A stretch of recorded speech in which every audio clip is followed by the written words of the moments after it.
Okay, I'm doing an unboxing video for my Darn Good yarn, and I'm kind of cheating a little bit. I already opened it. You can see that it's opened. But I want to track the Darn Good yarns I'm getting.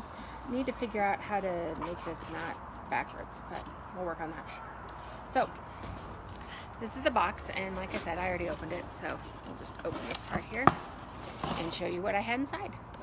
So first, I got this really pretty yarn. Worsted weight silk roving yarn of watercolors. It's very beautiful. I like it a lot. And I got this little box, which I have yet to open, so we'll try opening that now. And in this, we have a set of knitting needles in beautiful purple, and a crochet hook, also in beautiful purple.